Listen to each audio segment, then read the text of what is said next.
Hello, welcome everyone. Still on day 2 of GIS. I just finished up a podcast. Well, I'm going to say this, but you guys are watching this are probably 3 weeks later. Finished up a podcast with Ben McGraw of Penn State University. Now I'm lucky enough to have another great person from Penn State University, like Dr Mike Fidanza, who I met very early on in the social media side of things. I think he was one of the second or third people I met on when I started on social media after John Kaminsky, which a lot of you guys know. So Mike is a good friend of mine. We've known each other for a long time, but I want to get him to have a little bit of a chat with you. We're going to talk predominantly fairy ring, but also let him introduce himself and talk about what he does at Penn State. Okay, hey, thank you, Nadeem. Nadeem, sorry about that. I must have looked in the camera. That's all right. Thank you. I've known you for a while now. Every seminar I give here at the Golf Course Industry Show, Nadeem, you're kind enough to sit in on my seminars, and hopefully you learn a few things. Sometimes I'm not sure. Those 4-hour seminars can be tough. They are very entertaining. Yeah, but I'm a professor at Penn State at the Berks campus. It's a satellite campus located near Philadelphia, Pennsylvania. I have a research and teaching appointment, and I've been fortunate over the years to work with a very complex problem on golf courses called fairy ring. And was mentioned, my Twitter handle is at Mike Fidanza, but on Fridays we post fairy ring pictures, hashtag Frisky Fairy Ring Friday. And some of the best photos come from Australia. Yeah. I know Yuri Cupper of Bayer, hopefully Yuri might be watching this, but he just brings him some great sensational ones, and Shane Harvey from Westgate Research, they're really good at helping you out on that. I try to do as much as possible, but I do encourage anyone on Twitter to start posting your fairy ring pictures, please. Yes, please. No, it is great information, great to share, and then we get conversations back and forth on the fairy ring biology and how to control it and how to manage it. As we were talking, fairy ring is just a difficult problem because over 60 species of basidiomycete fungi can cause fairy ring symptoms. So, and these symptoms are very similar across all the species. They could be, well, if you don't mind, I'll just, as a refresher, we'll describe. There's 3 types of fairy ring symptoms. Type 3 are the mushrooms, the fruiting bodies, the puffballs, toadstools.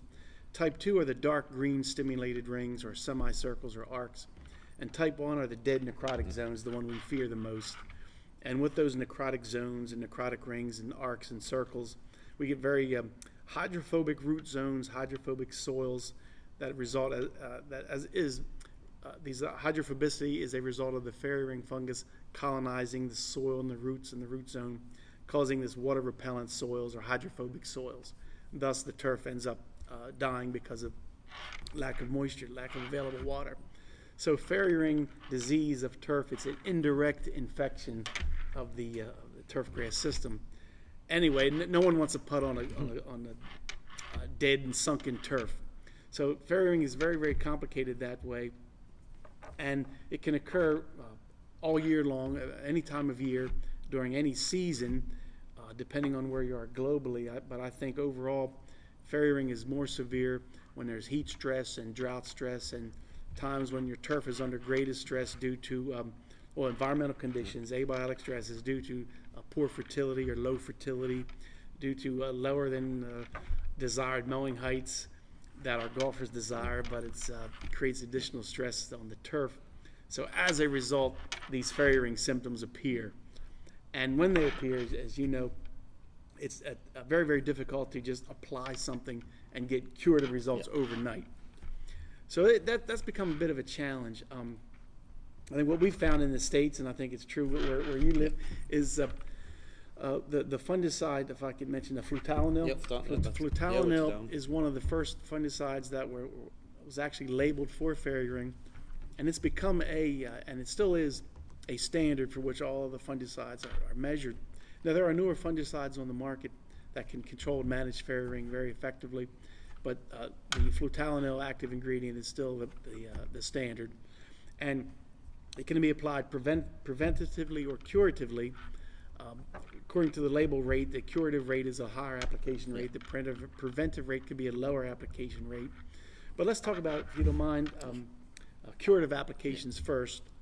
When you see fairy ring symptoms develop, whether it's type 1 or 2, and you want to make a curative application, what we recommend is ideally to poke some holes in the system, spike and aerify, and try to open up the system to, if there is hydrophobic soil developing, the mycelial mats developing, you get some sort of physical breakdown of that. Also, you want to introduce air into the root zone. Then make an application of your wetting agent, in this case, any soil surfactant or wetting agent that works best for you. Yeah. You may recommend some. Yeah, I always say whether just a good soil wetter, because we do have straight penetrance, but I find that the penetrance can push the product too far down, and it doesn't realistically re-wet the soil to get rid of the hydrophobic condition so much. That's a good point, because the fairy ring fungal organism is up and closer to the surface, so that's where you want the moisture. So I recommend the wetting agent, water it in, right? Don't forget to water in the wetting agent. You got to water it in, and then apply a fungicide and water it in. I like the wetting agent first, then the fungicide. It's almost like you're priming the system. Yep. If you can't do that, then tank mix both, but don't forget to water them in as well. Yes. You have to water in the fungicide. It's counterintuitive. A fungicide like flutalonil was taken up by the plant, moved up the plant through a cropital movement. It moves up through the xylem, upward movement. But we don't want it's counterintuitive, right? We don't want the plant to take up the active ingredient. We want the active ingredient in the thatch and in the upper root zone. So that's why you need to water it in. Don't forget that step, right? That's critical. We tend to recommend straight after application. Don't wait. Right. Don't wait till the night, because I know some wetting agents you can water in overnight, but with the flutalonil, we always say with the Monster, water in straight away after application. You would say that as well? Yeah, I definitely agree with that. As soon as you drive off the green with your sprayer, turn on the water. Don't drive down to the shop, check Twitter, check my tweets. But yeah, that's a good point. Water in right away, and that's your best. That gives you the best chances of recovery. The wetting agent fungicide combination on curative application. Then you'll get recovery. The recovery can happen slowly or quickly, depending on environmental conditions, depending on the degree of severity of fairy ring. You may need a second curative application 14 to 28 days later, depending on how things look for you. Or maybe one application will do the job for you. And the second application you would do the same way, punch some holes, put the wetting agent in at the same time? Yes, I really would. I really would repeat the first application, repeat the same way the second time. If you had to skip the aeration the second time, or the hole punching, I guess you could.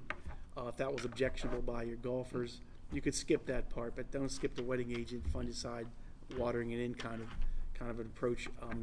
And just monitor and watch. You're basically trying to help the turf recover. You're using the fungicide to knock out the fungus, so to speak, and you're using the wetting agent to overcome any hydrophobicity that can develop. The other thing with preventative programs, it's very difficult sometimes to predict where fairy ring is going to occur. Yes. It is a bizarre, complex problem, because in some years I see it on a golf green one year, it's not there the next. A few years ago in Pennsylvania, there was a golf course fairway that had severe fairy ring for 4 years in a row. He finally wanted to do something about it, so in year 5, we put out test plots, and no fairy ring showed up. And I was thinking, what did we do wrong? Well, we just had a wetter than usual year. We had more rainfall, soil moisture availability was higher, and fairy ring symptoms, the environmental conditions were such that they just did not favor. And not even the toadstool, not even the mushrooms came up. That's right, not even the shrooms or puffballs or toadstools. Yeah, because I know as I was living here with some rain, we've had a lot of mushrooms have been popping up. Who knows when you're watching this, there's probably none around, but we've seen quite a bit of that sort of explode in the last month. You'll see that, and even here in the States, after a rainfall, a heavy thunderstorm event or a rainfall event, 1 or 2 days later, you'll see mushrooms popping up.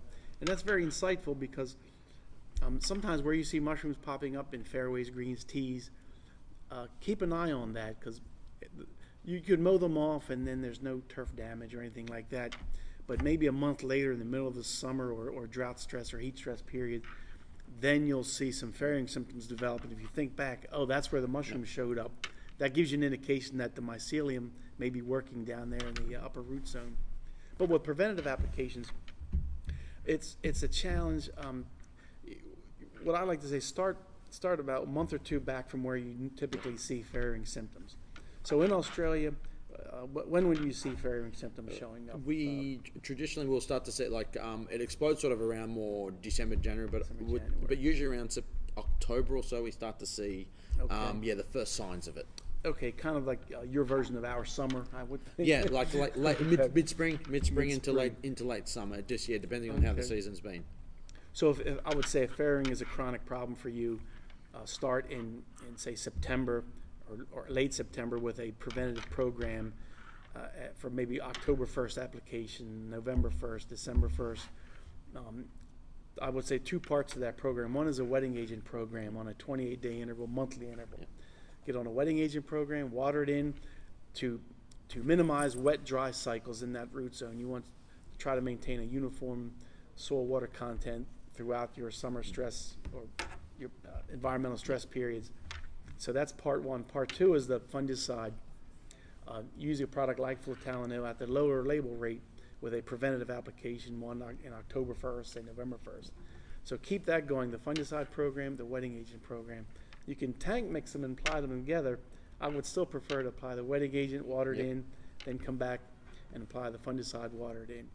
Now with a preventative program, you wouldn't necessarily use core cultivation or punch holes. That'd be up to you or your turf manager, Obviously, folks, if you're timing, say, a little bit of needle tining that time, would you say, needle tine and put the flutalonil on, or wouldn't?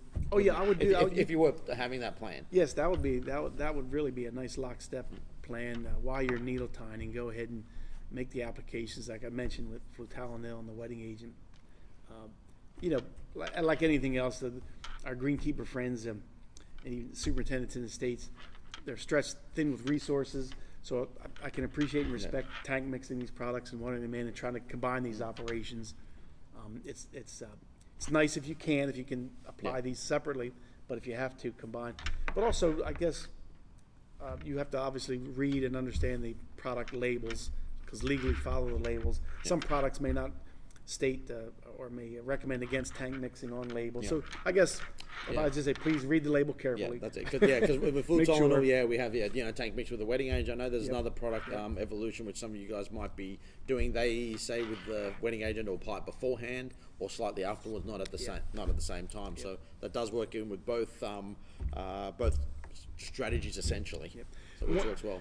One thing we don't know, and I've tried some testing in the States here, and we're still not very conclusive. Going into the environmental stress periods where fairing shows up, we don't know if one preventive application will keep fairing at bay, or if you need two preventive applications, or even three. I've been doing field testing to try to figure this out. It just depends on the environmental conditions, the season. If you have prolonged environmental stresses, like here in the States, we'll have this heat and humidity during the month of July and August.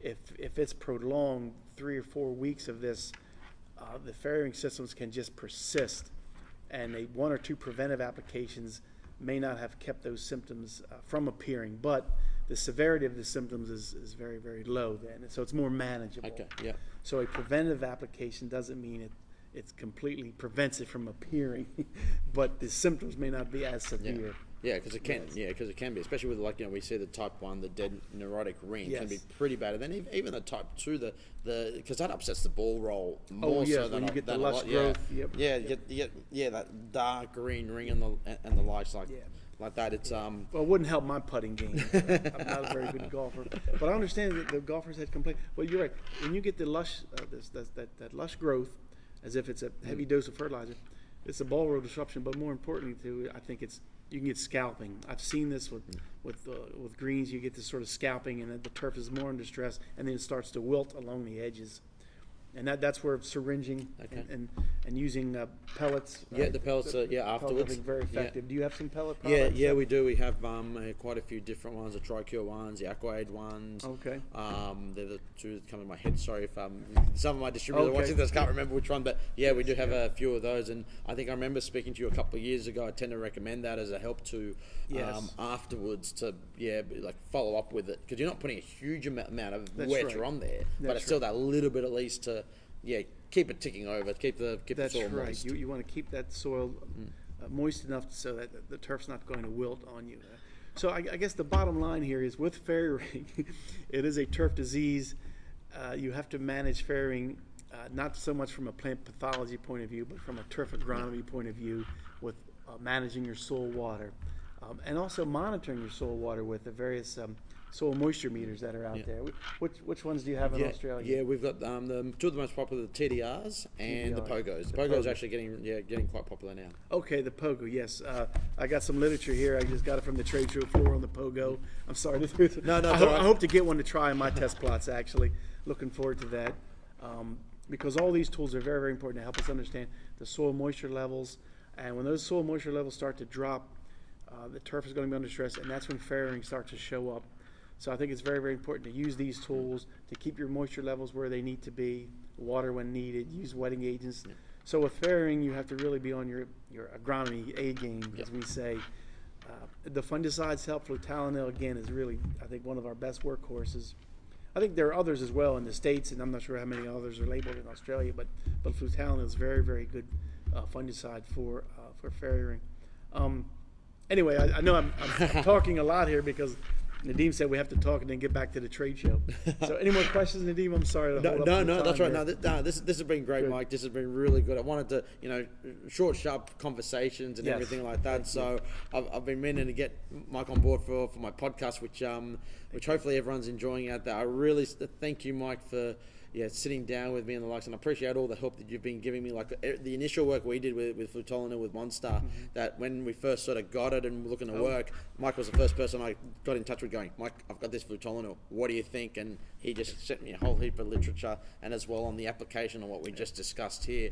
So I got to thank him for helping us bring the product to market because of that. So I really appreciate that, and I hope you guys had learned something here today, Mike. Thank you. It's a great valuable tool and a great guy. Here. Enjoy the rest of the show, and we'll definitely see each other Orlando next year. Fingers crossed. Orlando next year. Fingers crossed. I might try to make my way to Penn State. Yes, I want to have him at Penn State University. Yes, come and see me. Yeah, I'd love to do that. You. All right, thank you. Thank you very much.